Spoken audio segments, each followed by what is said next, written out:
Om Namo Bhagavate Vasudevaya.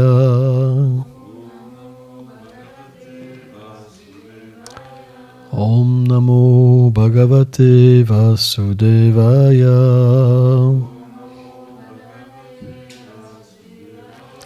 Om Namo Bhagavate Vasudevaya.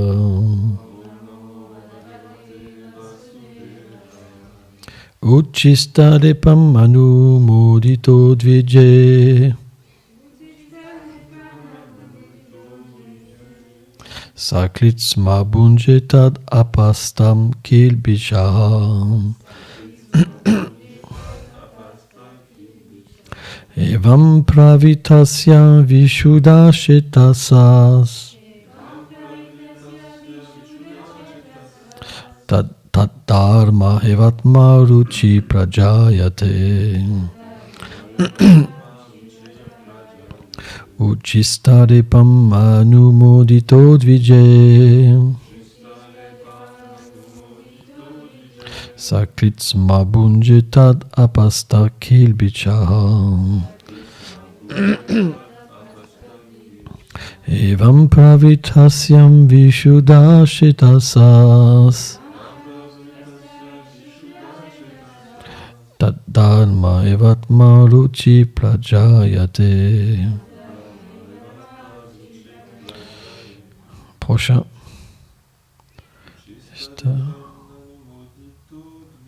Non, attends, on va recommencer. Uchistadepam anubodhito dvije.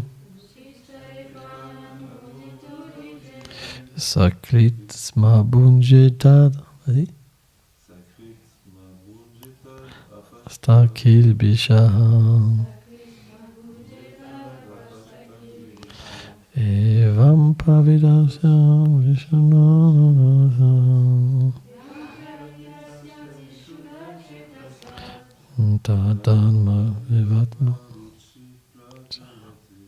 Tadharma evatma ruchi prajayate.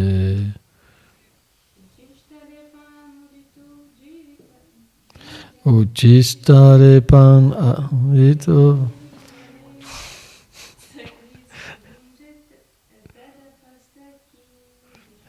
Saklitsma bunjetad apasta kilbisham. Evam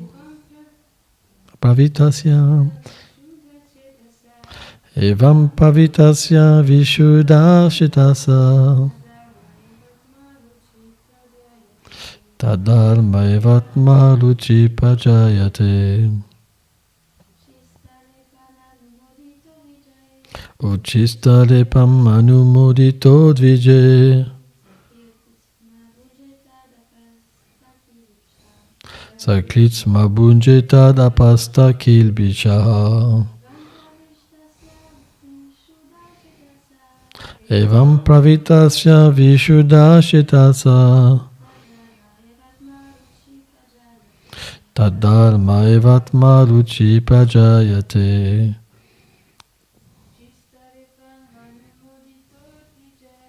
Uchistadepam anumodito dvije. Saklitsma bunjetad apasta kilbisham. Evam papatasya vishuddhashitasam. Tadharma evatma ruchi prajayate.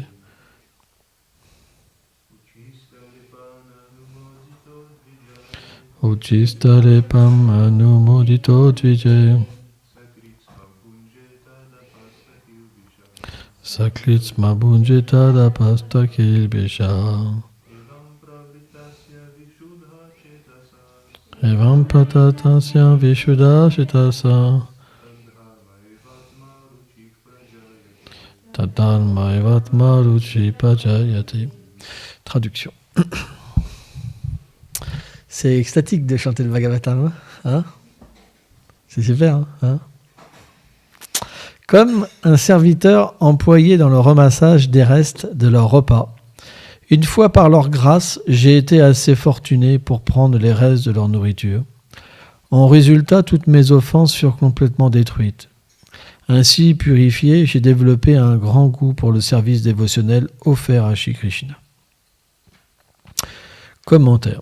Srila Vishwanath Chaitya Thakur cite Narada. Après avoir obtenu la permission de le faire, j'ai mangé les restes de leur nourriture. Grâce à cela, tous les obstacles au développement de la dévotion ont été détruits. Par le simple fait de prendre les restes de leur nourriture, j'ai développé sans effort la dévotion sous la forme de l'écoute, du chant et du souvenir continuel du Seigneur. Dans ce verset, 5 étapes du développement de la dévotion devraient être compris. Le désir pour l'adoration, sprira, la dévotion, bhakti, la purification des choses indésirables, anartha-nivriti, la fixité, nishta, et le développement du goût, ruchi. Om Agyanati Milandasya, Ganam Jalam Shalakaya, Shakshuru Militam Jenatasmai Shigulave Namah.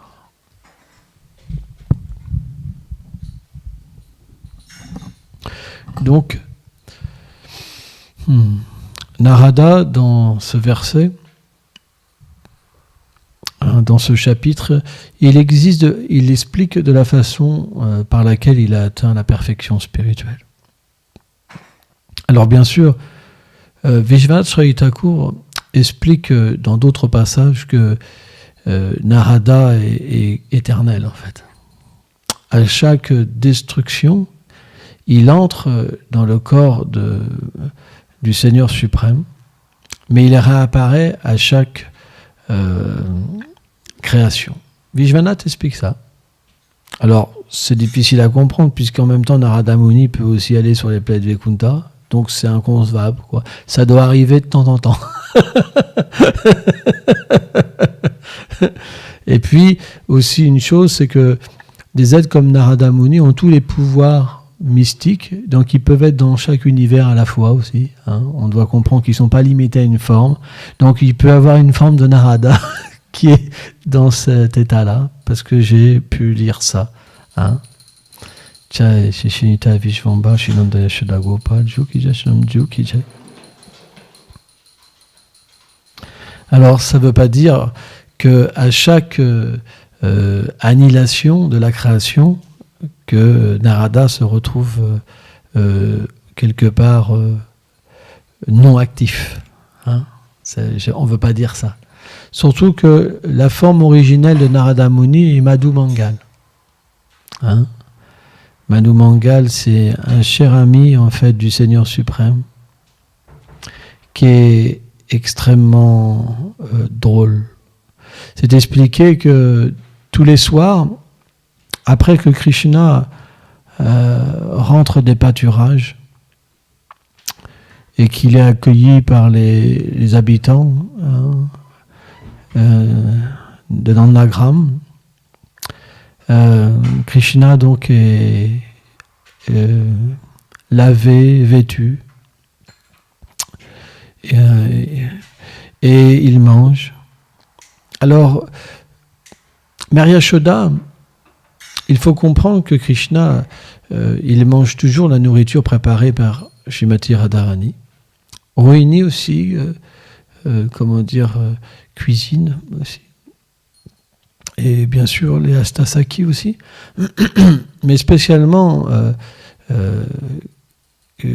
Krishna, il aime les préparations qui sont cuisinées par Srimati Radharani parce que ces préparations ne sont pas différentes d'elle. Parce que dans le monde transcendantal, les sentiments peuvent véritablement se manifester dans la nourriture, les messages d'amour. Et quand Krishna, naturellement, il goûte la nourriture préparée par Srimati Radharani qui n'est pas différente d'elle, alors des transformations se manifestent naturellement dans le Seigneur suprême. Il peut avoir, dans une apparence externe, une perte d'appétit. Et Mary Yashoda, elle est toujours en anxiété. Elle pense toujours que son fils ne mange jamais assez. Krishna est toujours un tout petit peu rondouillard, quand même. Parce que c'est le principe du Vatsalyaras. S'il n'y a pas un petit peu de petite rondeur, alors il y a naturellement une sorte d'anxiété chez les mères. C'est la nature qui veut ça. Et comme Krishna aussi, il a une nature de jouer, de toujours penser à jouer avec ses amis. Hein, il pourrait jouer tout le temps, Krishna. Hein. Alors, Mère Yashoda, elle fait les arrangements pour que tous ses amis viennent avec lui pour manger. C'est pourquoi, quand Krishna mange, il y a beaucoup de monde. Il y a beaucoup de monde. Parce que Mère Yashoda, elle pense que si elle invite tous ses amis, Krishna aura plus d'appétit. C'est un principe d'un sentiment spirituel. Et après que Krishna a mangé, il y a une grande réunion à Nandagram où il y a des spectacles, en fait. Il y a des lutteurs, il y a des jongleurs, il y a du théâtre, il y a de la danse. Et c'est expliqué qu'à un certain moment, Manu Mangal, en fait, il vient faire des sketchs. Et Manu Mangal, il est tellement rigolo, il fait des grimaces tellement rigolotes que personne ne peut ne pas rire et se rouler par terre. Quand Madhu Mangal, en fait, il fait des grimaces. En fait, c'est un cher ami du Seigneur suprême, hein, un ami très intime du Seigneur suprême. Parce qu'il peut faire des blagues que personne ne peut comprendre. Il peut divulguer en fait des secrets de Krishna devant tout le monde, même devant Mère Yashoda, sans que personne ne comprenne rien. Et c'est extraordinaire en fait. Parce qu'ils ont une élocution tellement raffinée que c'est comme des secrets qui sont mis dedans. Et pourtant, ils révèlent tout. Ils révèlent tout pour embarrasser Krishna. Et donc Krishna se dit, mince, ma mère va découvrir que j'ai rencontré Radharani, et en fait Mère Yashoda, elle ne comprend pas. Parce que sa nature est de voir toujours son enfant innocent. Et en même temps, son désir intérieur, c'est, que Krishna puisse être marié avec Shrimati Radharani. Alors ça dépend les âges, bien sûr.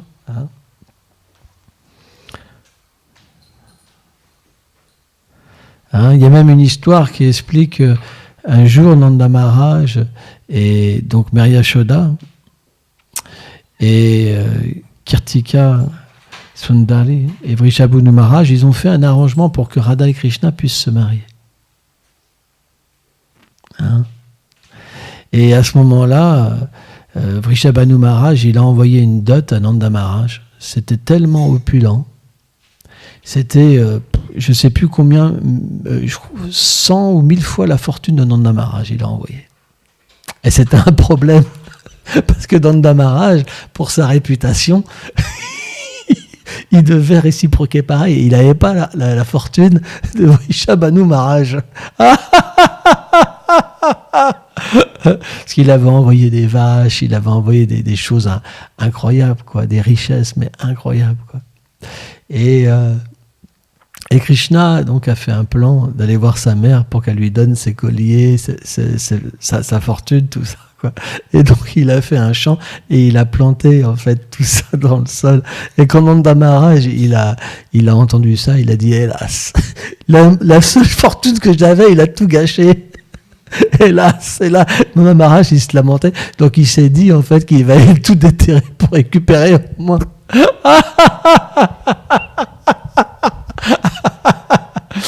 Mais, à la grande surprise de tout, il y avait des arbustes qu'on poussait, avec des richesses illimitées, en fait.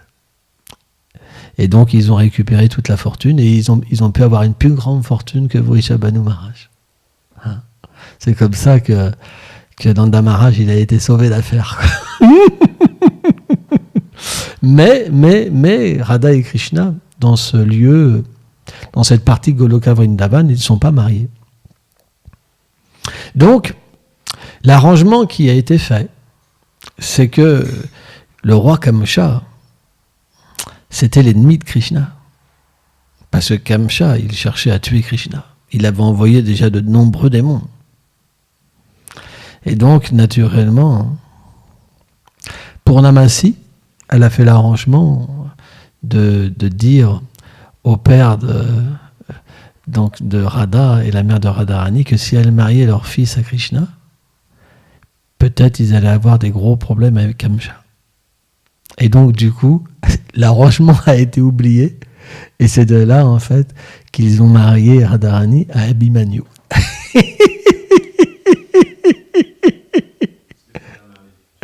C'était un ami de Kamcha, Abhimanyu? Ah, c'est vrai qu'il offrait les... Ouais, c'est vrai. Ouais.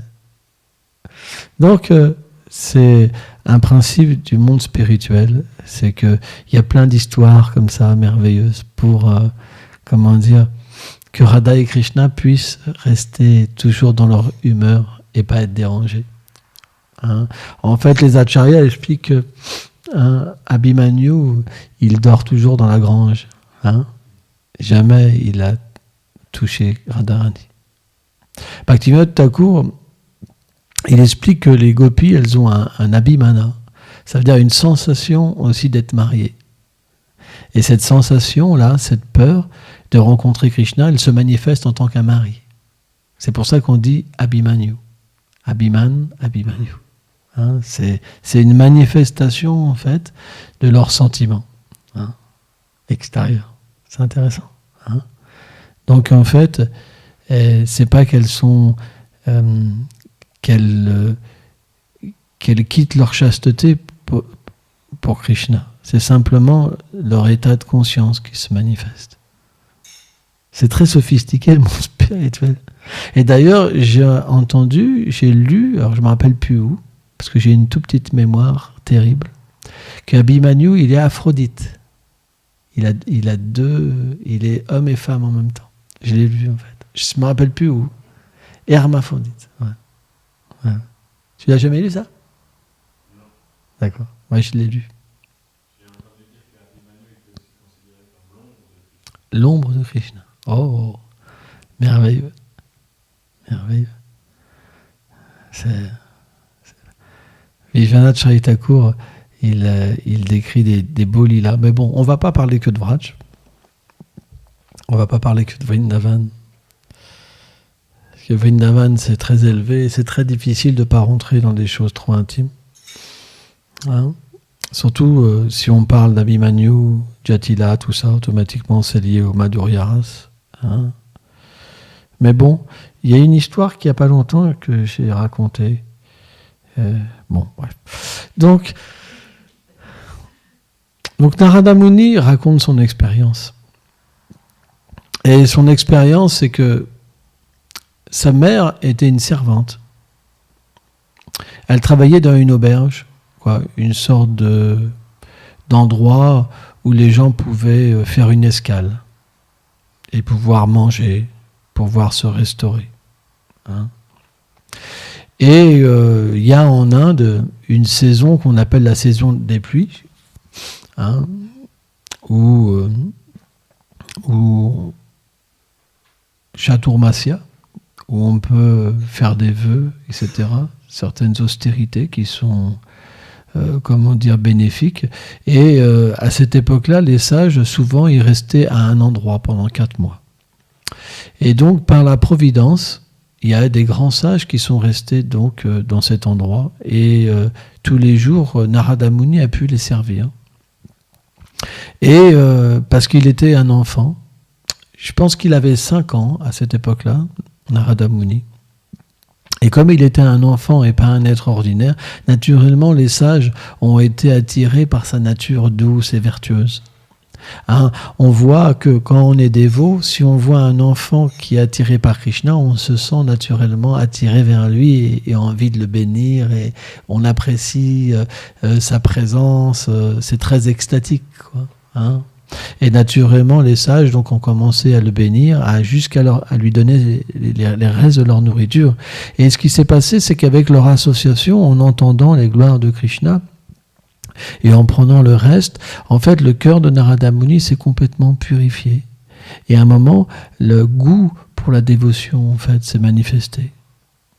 Et un jour, donc, sa mère, elle a été piquée par un serpent. Et Narada Muni en a profité pour renoncer. Et on sait que après des jours de marche, il s'est assis sous un arbre pipal.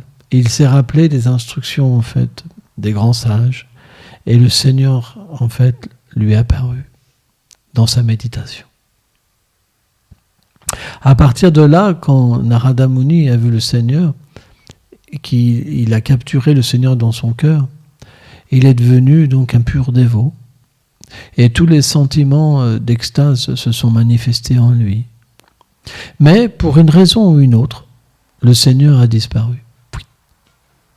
Et là, Narada Muni, il est devenu comme quelqu'un de très riche qui a perdu un grand trésor. Parce que déjà, si on perd, ça nous arrive par exemple, ça vous est jamais arrivé de perdre quelque chose qui vous est cher. Et puis vous dites, mince, qu'est-ce que j'ai fait ? C'est où ? C'est où ? Vous vous mettez à chercher partout. Ça vous est déjà arrivé des choses comme ça. Ou par exemple avoir fait une erreur et puis dire, mince, qu'est-ce que j'ai fait là ? Je suis fou, quoi. Je suis fou là, qu'est-ce que j'ai fait ? C'est la boulette de ma vie. La boulette. Ah ! Et ça, c'est pour quelque chose de tout petit. Mais le Seigneur, il est illimité. Donc, comment on peut comprendre l'état d'esprit de Narada Muni quand le Seigneur lui est apparu et qu'il a disparu de sa vision ? Il a essayé par tous les moyens de faire revenir le Seigneur par la méditation. Mais il n'y arrivait pas. Et il a entendu une voix. Le Seigneur lui a dit, dans cette vie, tu ne pourras plus me revoir.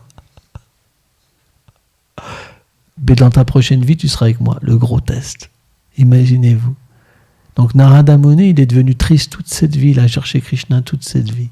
Parce que Krishna, en fait, c'est expliqué que quand on peut voir Krishna, et quand Krishna disparaît, on devient sans vie. En fait, les gopis expliquent ça. Et elles expliquent que celui qui peut voir Krishna, il ne peut plus rien voir. Celui qui peut entendre Krishna, il ne peut plus rien entendre. Celui qui peut goûter Krishna, il ne peut plus goûter plus rien. Celui qui peut toucher Krishna, il ne peut plus rien toucher d'autre que Krishna.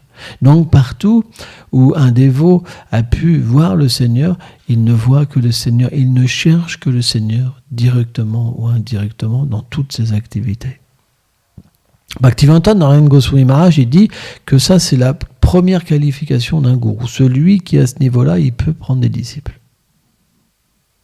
C'est le premier niveau en fait. Il parle de 3 niveaux de gourou. Narayana Maharaj, il dit ça c'est un gourou authentique, comme Narada Muni, il explique.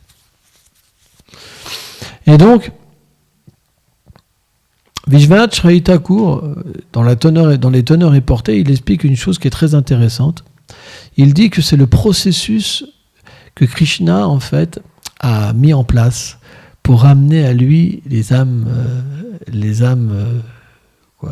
qualifiées. Je ne vais pas dire que Narada Muni est déchu, parce que sans ça, je vais prendre le ciel sur la tête. Ça serait une grande offense. Hein ? Et donc, Vishwanath Chaitya Thakur dit que, dans un dialogue, que le Seigneur a dit à Narada Muni qu'il n'était pas assez qualifié et qu'il a disparu de sa vision pour augmenter sa qualification.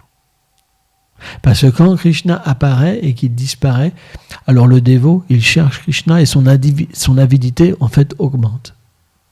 Et il pleure et il se lamente. Où est Krishna, le Seigneur de ma vie ? Hein ? Où est Nandana, le fils de Nanda Maharaj ? Où est-il ? Où est-il ? Mahaprabhu était comme ça. Mahaprabhu, il pleurait, il avait 7 jets d'eau qui sortaient comme ça, comme un arrosoir. Il baignait tout le monde. C'est expliqué que parfois Mahaprabhu, il pleurait, que il y avait comme des flaques, ça sortait par les rigoles, hein, ces larmes. Donc Mahaprabhu lui-même a expérimenté ce qu'expérimentent les grands Vaishnavas, parce que c'est supérieur.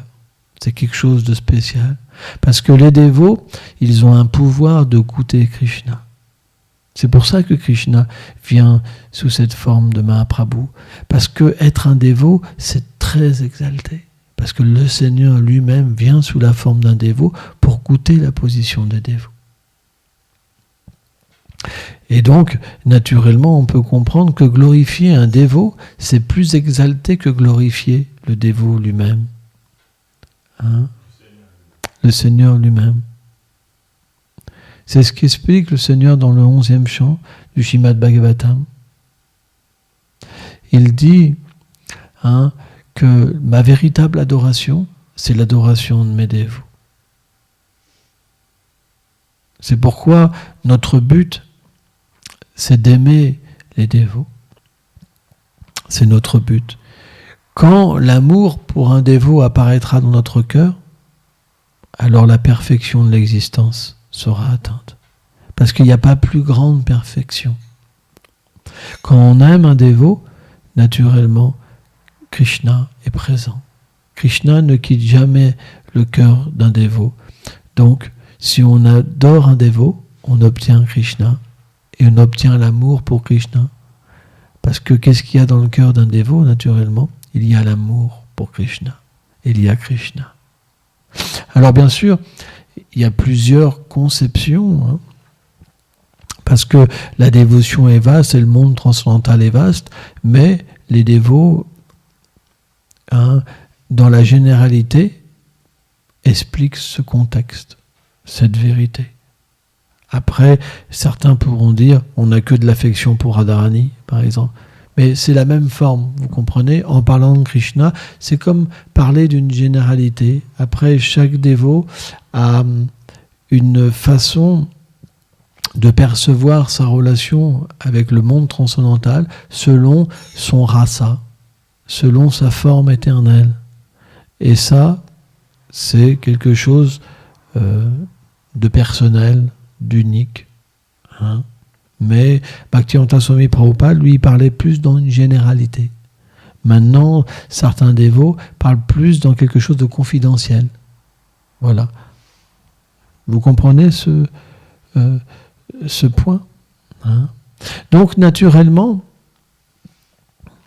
quand on va progresser à un certain moment et qu'on va être sérieux, il y aura ce darshan. Il y aura naturellement une révélation. Parce que sans révélation, on ne peut pas se détacher de ce monde et s'attacher à Krishna. C'est un principe. Ce n'est pas possible. C'est pourquoi le Seigneur doit être miséricordieux. Il doit avoir une révélation. L'expérience. Pas seulement de la théorie, des règles. Notre but, il n'est pas les règles. Il n'est pas simplement de se lever le matin, offrir une prière à la Guru Parampara, aux déités, tout la suite des vies, etc. Faire notre lit en 4, bien se brosser les dents, faire le tilak, s'habiller, venir au Mongol Arti, garde à vous. Samsara dava naradida loka tranayo kalyuna kanakanatvam. Comprenez? Tandavat. Jai Gurudev, Jai Gurudev, Jai Gurudev.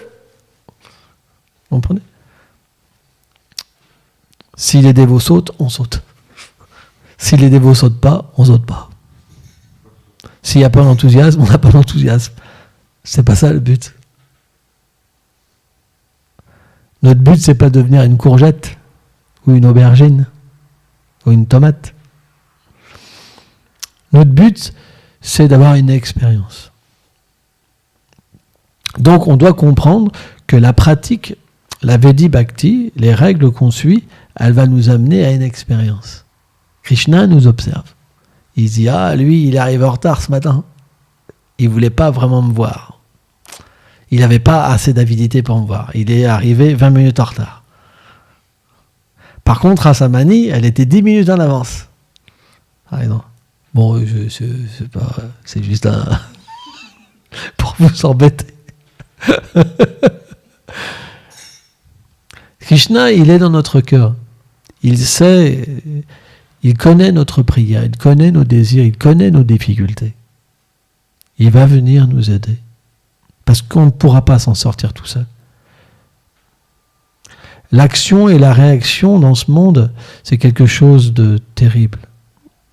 On ne peut pas se libérer nous-mêmes de ce pétrin matériel dans lequel on s'est mis. Ce n'est pas possible. On a besoin d'aide. Et Krishna va nous aider.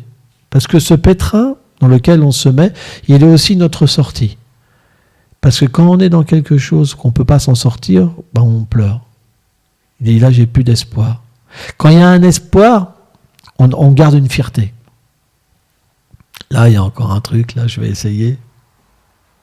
Il y a un petit peu de miel là que je peux manger là, sous la forme du plaisir des sens.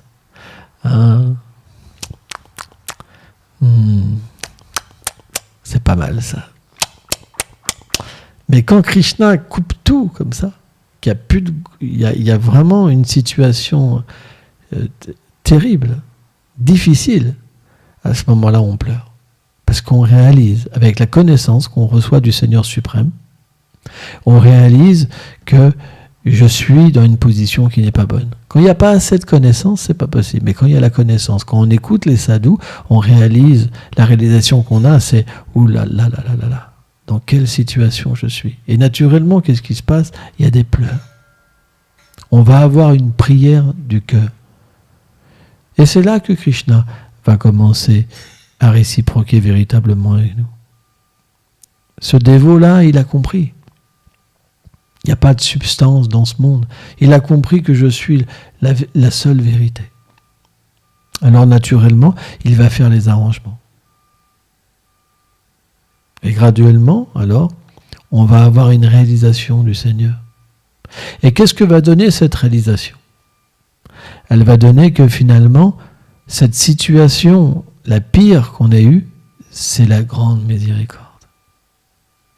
Parce que sans cette situation, on n'aurait pas pu s'abandonner.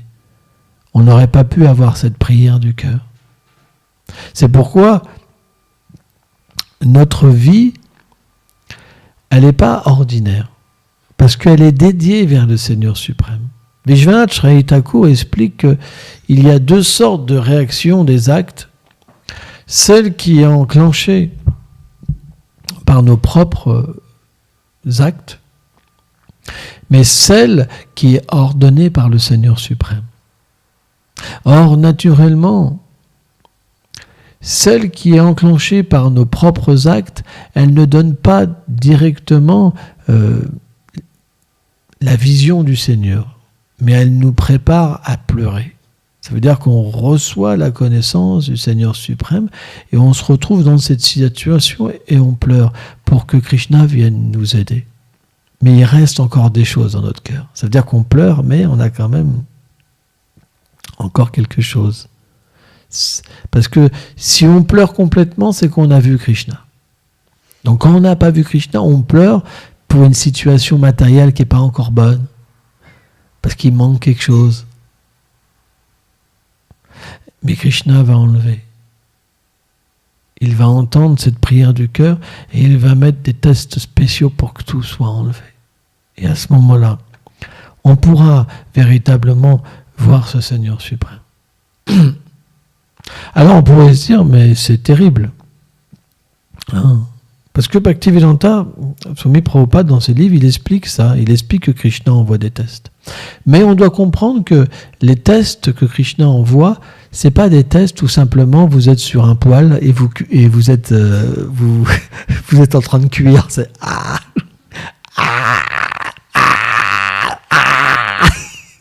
c'est pas comme ça. C'est que au fur et à mesure qu'il y a un test, au fur et à mesure il y a une félicité. Plus il y a le test, plus il y a une félicité. Ça veut dire que le test ne vous déstabilise pas. Il ne vous détruit pas, il vous construit. Au fur et à mesure qu'il y a le test, au fur et à mesure, plus le test est grand, plus vous grandissez dans la dévotion et ça devient comme une harmonie. C'est comme un sculpteur qui va sculpter en fait votre cœur pour qu'il devienne parfait pour la rencontre. C'est pas du tout un test amer. La traversée du désert. C'est un test d'amour. Ça veut dire que le test vient pour que l'amour puisse être victorieux, pour que la rencontre puisse être victorieuse, pour qu'on puisse être introduit dans ce monde supérieur. Mais s'il n'y a pas de test, si on ne nous enlève pas ce qui est mauvais, comment on pourrait être introduit dans le monde supérieur? Il faut une attitude. Mahaprabhu a quand même dit Trinadapi Sunishena, Talolapi Saishnuna, Maina Menakatana Sadhani, plus humble qu'un brin d'herbe. Baba, plus humble qu'un brin d'herbe. C'est la condition pour entrer dans ce monde supérieur. Plus humble qu'un brin d'herbe. Et je vous rendez compte? Wow. Plus humble qu'un brin d'herbe, plus tolérant qu'un arbre. Regardez les arbres. Et on leur coupe les branches, on prend les fruits, on les coupe, ils disent jamais rien. Au contraire, ils donnent plus. Offrir son respect à tous les êtres, sans vouloir en avoir. C'est la qualification pour qu'on puisse entrer dans cette demeure. Donc, il faut que Krishna fasse un arrangement, parce que... C'est vrai, vous comprenez ça? On ne peut pas par nous-mêmes, c'est pas possible. C'est notre condition, elle ne nous permet pas d'être si beau, si merveilleux, c'est pas possible. Mais comment vient cette qualification? Elle vient par le chant. Parce qu'au fur et à mesure qu'on tolère toutes ces choses pour le Seigneur, ce qu'on appelle le poids d'amour. Moi, je me rappelle, j'avais entendu une classe quand j'étais jeune dévot. Et ce dévot qui a donné la classe, il parlait du poids d'amour. Parce que quand on fait quelque chose pour le Seigneur et qu'on est testé, c'est une preuve d'amour. Personne ne ferait quelque chose ne souffrirait sans amour. Ça peut pas, c'est pas possible. Une mère est prête à souffrir par amour pour ses enfants. Un père, il est prêt à travailler dur par amour pour ses enfants et sa femme, par exemple. Il y a l'amour. Sans amour, c'est pas possible de déplacer les montagnes. C'est une façon de parler. Comprenez? Ce n'est pas possible. Et bien de la même manière, quand l'attachement pour Krishna vient, on est prêt à supporter des choses, mais c'est impossible.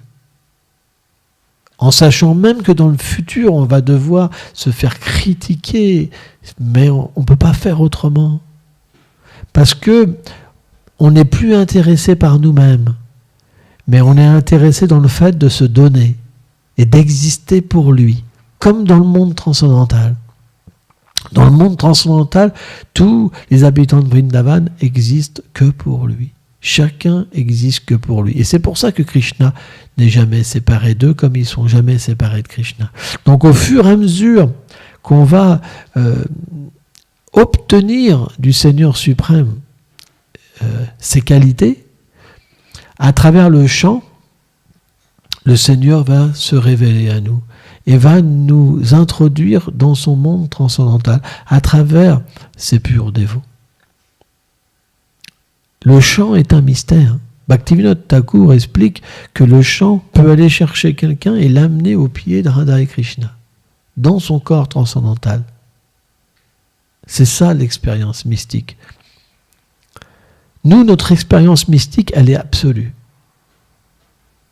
Elle n'est pas simplement de voir une lumière ou d'entendre un bip à l'intérieur de nous. Bip, bip. Non, c'est une réalisation tangible de notre réalité. Une fois que cette réalité, elle s'est révélée, même un tout petit peu, alors on devient fixe dans la dévotion. Là, ce verset, Vishwanath Chaitanya Thakur, il dit que simplement l'association des saints et le fait de prendre le reste de leur nourriture a contracté la foi, la disparition de toutes les choses indésirables et la fixité et le goût. Vous vous rendez compte? Rien que l'association avec des sadhus. Mais pourquoi ça a donné de tels fruits? Par exemple, il y a plein d'entre nous qui ont vu des sadhus, des grands sadhus, et on n'a pas forcément développé ça. Tout le monde ici a pris les restes des sadhus. Et pourtant, les désirs restent. T'as vu des sadhus? T'as vu Bodhi Maharaj? Ah non, bon. Ouais, hein. Tous les désirs sont partis? Non, bon, voilà. Pourtant, ça aurait dû. Bon, c'est pas le cas. Bon. Donc, il y a aussi un bémol. C'est l'attitude. Pourquoi Narada Muni a pu recevoir? Parce que c'était un bon réceptacle. Bhaktivedanta Swami Prabhupada, il dit comme le soleil. Krishna, quand il vient, Yadaidan Marsya, quand il vient dans ce monde, âge après âge, il est comme le soleil. Il distribue sa miséricorde à tous les êtres. Mais parfois, derrière un rocher, vous savez, une petite plante qui ne peut pas recevoir le soleil. Eh bien, c'est la duplicité. Quand on est habité par la duplicité, alors la miséricorde est plus difficile à obtenir. Et cette duplicité, elle part graduellement. Bhaktivedanta Narayana Maharaj, lui, disait, quelqu'un qui est arrivé au niveau de Ruchi, il a comme des filets dans les oreilles. Par exemple, quelqu'un qui n'est pas fixé dans la dévotion, ça rentre et ça ressort. Mais celui qui arrive au niveau de Ruchi, il a des filets. Tu vois, ça ne peut pas sortir. Tu vois. Donc voilà, il faut être patient. C'est très important. Mais pour être patient, il faut qu'on ait des bonnes conditions. Par exemple, au tout début de la classe, je parlais d'aimer les dévots. Être heureux de voir les dévots. Vouloir leur bien. Être généreux. Et pas simplement être juste simplement focalisé sur nous-mêmes. Parfois, on pourrait parler plus humblement, avec plus de douceur. C'est vrai? Parce que, imaginez-vous que tous les dévots s'en vont et que vous vous retrouvez seul. Qu'est-ce qu'on devient sans eux? Qu'est-ce qu'on devient? Bhaktivedanta Swami Prabhupada, il explique que sans la compagnie des dévots, on ne peut pas se maintenir. Sauf si on est Haridas Thakur, si on est un Mahabhagavat. Pourquoi? Parce que notre absorption n'est pas dans ce monde matériel, mais dans le monde transcendantal. Donc on a des amis dans ce monde transcendantal. Mais si on n'est pas à ce niveau, si on n'a pas l'association des dévots, même des petits dévots, alors on va quitter graduellement la voie, parce qu'on ne peut pas rester sans association.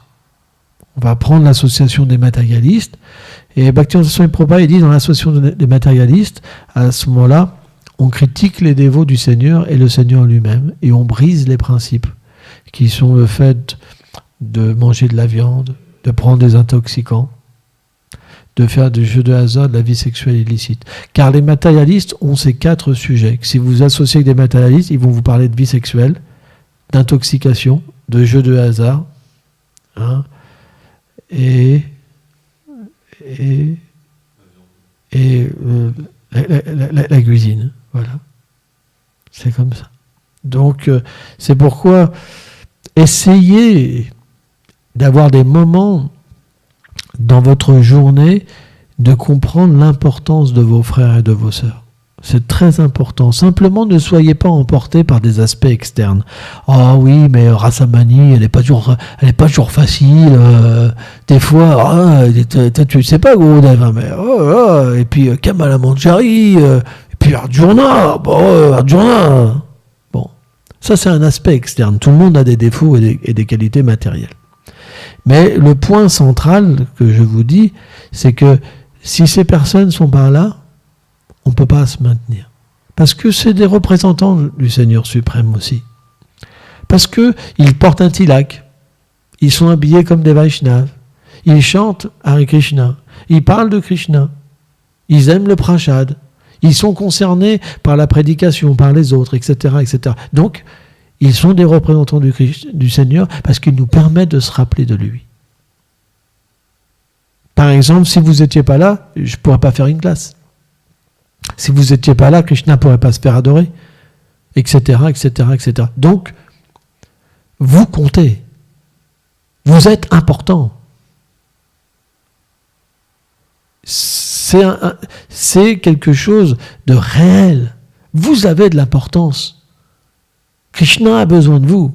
Et pourtant, Krishna n'a pas besoin de vous à la fois, et Krishna a besoin de vous. Parce que c'est inconcevable. Pourquoi il vient sous cette forme de la déité? C'est que vous puissiez vous engager dans son service. Et ne pensez jamais qu'il ne savait pas que vous viendrez ici. Il savait déjà. C'est pour ça qu'il est venu là. C'est pour ça qu'il a fait les arrangements pour que vous veniez. Parce qu'il vous aime. Parce qu'il a une relation avec vous. Ne pensez pas que c'est pas vrai. Vous adorez pas une idole. Vous adorez Dieu, la personne suprême. Dans sa douceur. Et un jour, il vous fera voir sa véritable forme. Ça veut dire quoi? Ça veut dire que à partir de la déité, vous ne verrez pas la matière, vous allez commencer à voir sa beauté et vous pourrez entendre Krishna vous parler. Personnellement. Krishna, personnellement, mendira votre service. Et c'est une réalité. Lokanath Goswami, par exemple, il avait des déités et un jour la déité lui a demandé de cuisiner à 2h du matin, de cuisiner. Après ceci, cela, après un petit massage. Donc Lokanath Maharaj, il n'a pas dormi.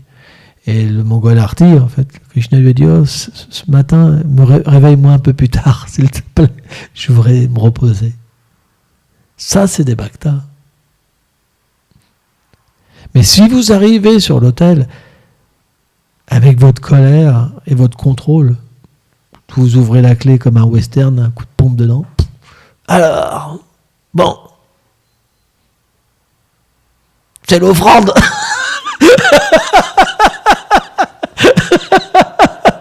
Comprenez? Avec vos problèmes, tu vois, bon, pas des carottes râpées là. Les trucs tout secs, tu sais, le pauvre Krishna, tu sais. Mais ce qui est inconcevable, c'est que le Seigneur, il vient, il est tellement miséricordieux, on n'est pas du tout qualifié. On n'a aucune qualification. Mais cette forme-là, c'est la plus miséricordieuse, parce qu'on ne pourrait pas adorer Krishna. On ne peut pas, à notre niveau, avoir affaire à son monde où les gens ont des qualités mais illimitées, quoi.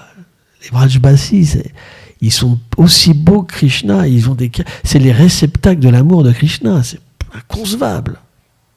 Nous, on n'a rien, on est sec. C'est qu'une bouche en bois. On est vraiment sec, toi. Et Krishna, il est là et il accepte notre adoration. C'est un aspect, l'amorti, mais quand on y pense, c'est extraordinaire. Le Seigneur, il est habillé par Meriashoda, par les packs comme Raktaka, Rasala, etc., ou par les gopis, Radharani est habillé par les Astasaki, par les Manjari, etc. C'est des qualités illimitées. Et nous, par la grâce de la Guru Parampara, on est engagé dans une situation aussi merveilleuse. Et on ne comprend rien. Mais rien. On vient comme des asperges le matin au Mongol Arti. Samsaladava. Mais c'est balèze. Il faut méditer là-dessus, c'est important. Sans ça, on est comme des animaux, on fait quelque chose sans comprendre rien.